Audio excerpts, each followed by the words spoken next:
in organizing this virtual summit. Convening the summit in these difficult times is a reflection of collective commitment to ECO.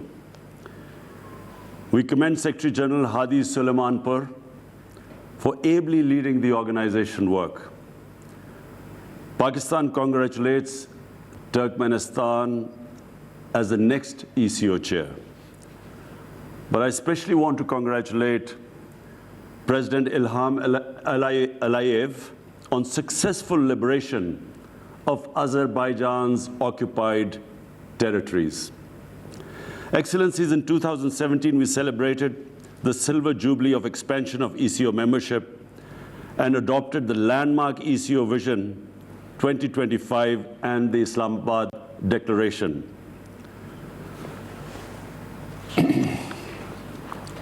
It reflected Pakistan's strong resolve to advance our institutional goals and energize ECO as a dynamic organization for regional cooperation. Excellencies, the focus of our present summit, regional economic cooperation in the aftermath of COVID-19, is both apt and timely. Like the rest of the world, the member states of ECO have been severely affected by the unprecedented health and economic crises unleashed by COVID-19 pandemic. Over 115 million people have been infected by the virus, and more than 2.5 million people have lost their lives. The world is grappling with pandemic's multiple dimensions. The full extent of its health, social, financial, and economic impact on our countries has yet to be fully determined. It is evident that developing countries, including ECO members, have been disproportionately affected. Our economies have contracted, trade has declined, poverty and inequality has increased. Excellencies, we in Pakistan realize that we must prevent our people from dying from the virus and from hunger. We face these twin challenges like a lot of the developing world. We pursued a people and poor-centric approach, and doing this very difficult balancing act,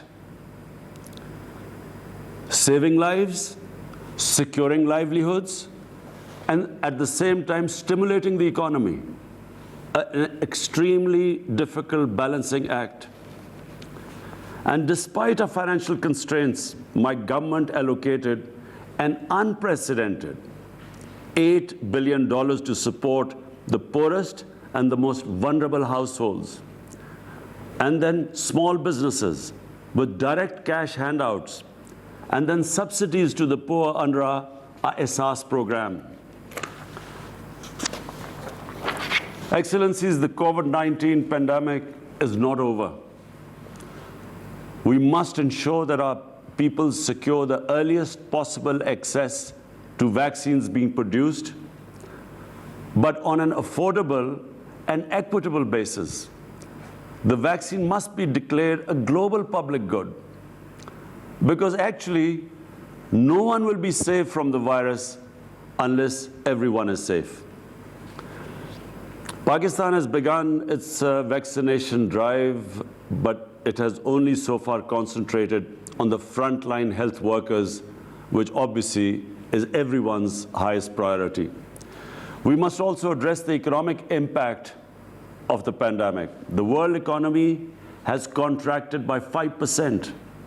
The rich countries have injected $20 trillion to stimulate their economies. I again repeat, the rich countries have injected $20 trillion. Our economies have been equally affected, but we do not have the capacity of fiscal space to create such liquidity. I have proposed a five-point plan to provide developing countries the fiscal space to recover from COVID crisis.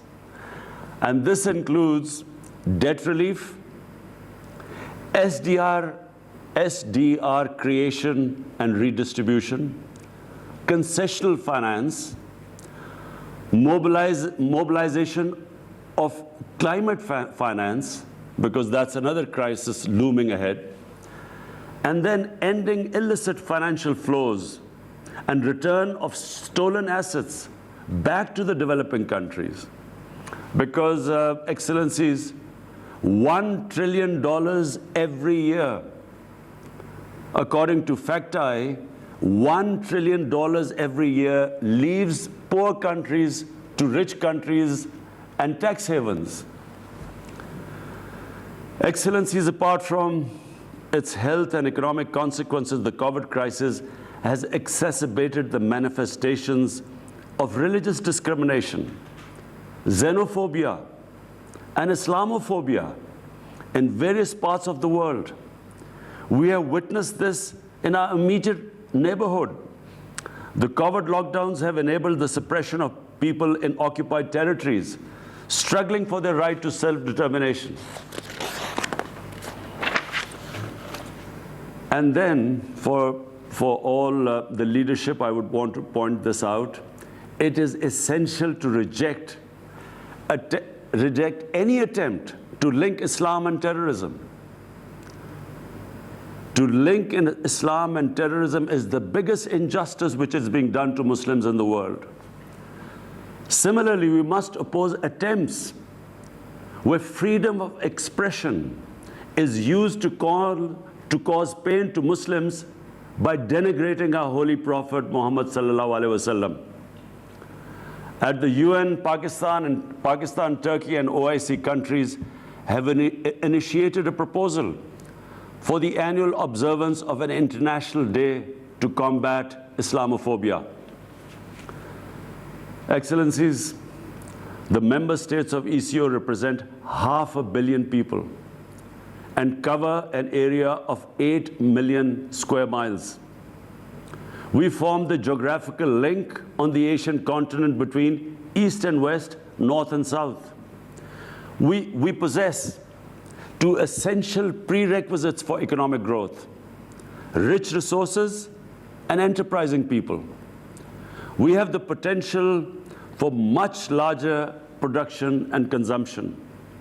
Our common heritage and culture, nurtured by luminaries, great men like Al-Biruni, Farabi, Rumi, Iqbal, they all provide a solid foundation for cooperation under the ECO umbrella. In the Vision 2025, the ECO members have set themselves an ambitious agenda of enhanced collaboration in trade, energy, tourism, agriculture, and industrial growth. We should undertake a midterm review of the progress made so far, accelerate the pace of implementation, and deepen the scope of cooperation. Excellencies, in advancing our common objectives, we must take full advantage of our geographical location, economic assets, and political relationships. Regional connectivity and integration have been proven to be essential for rapid growth and development. Enhanced physical infrastructure will generate economic activity, trade, employment, mobility, and cross-border exchanges. Peace in Afghanistan is crucial to the success of such physical integration in ECO region. I hope that the successful culmination of the intra-Afghan negotiations will lead to durable peace and security in Afghanistan. Excellencies, our priorities and goals are clear. I propose that we focus on the following 6 points. First, we need to recover robustly from the economic and health crises induced by the pandemic. We must mobilize the national and international resources required for this purpose. I request ECO's support for my 5-point agenda, which I mentioned earlier. Second, we must adopt a plan to build resilient healthcare systems to respond to such crises in the future. We must possess the capacity to produce the medical equipment and medicines essential to respond to chronic and infectious diseases. Third, we must develop an integrated transport network to facilitate both intra-ECO trade and serve as a pathway for trade between the major economies to the east and west, north and south. The Istanbul-Tehran-Islamabad commercial cargo train and proposed Uzbekistan-Afghanistan-Pakistan railway links are important regional connectivity projects. In addition, linking CPEC with Afghanistan and beyond is vital. Fourth, we must implement the cross-border projects already agreed under the ECO members, including TAPI, gas pipeline, and the CASA 1000, establishing an ECO investment agency and organizing an annual ECO investment fair where investment-ready projects could be presented to ECO and global investors are ideas that can be explored. Fifth, studies indicate that our mutual trade, which is just 8% of our total trade, it's just 8% of our total trade. This could be expanded tenfold. Enhanced transport links will help, but we should promote conscious measures for trade promotion, simplify border procedures, establish intra-regional institutional linkages, reinforce existing regional mechanisms like ECO Trade Development Bank, operationalize ECO Trade Agreement, and develop new initiatives like the Clearing Union. Sixth, to remain competitive, we must promote knowledge-based economies. And this needs that we enhance expenditures on research and development and focus on rapid digitalization, especially extension of broadband to all parts of our countries. The ECO, as envisaged in the Vision 2025, should engage in dialogues with other regional and international organizations. We could emulate some of the successful models of cooperation in the EU, ASEAN, and African Union.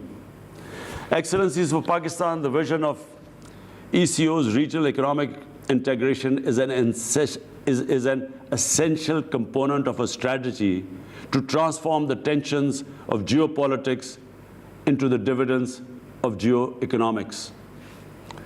I would like to conclude by reaffirming Pakistan's abiding commitment to ECO, to the founding principles of the Treaty of Izmir, and to the full implementation of ECO Vision 2025. Excellencies, as per the rules, procedures of the ECO, I now propose election of President Recep Tayyip Erdogan as the chair of the 14th summit. I congratulate His Excellency Recep Tayyip Erdogan, President of the Republic of Turkey, on his election and give him the floor to carry the summit forward.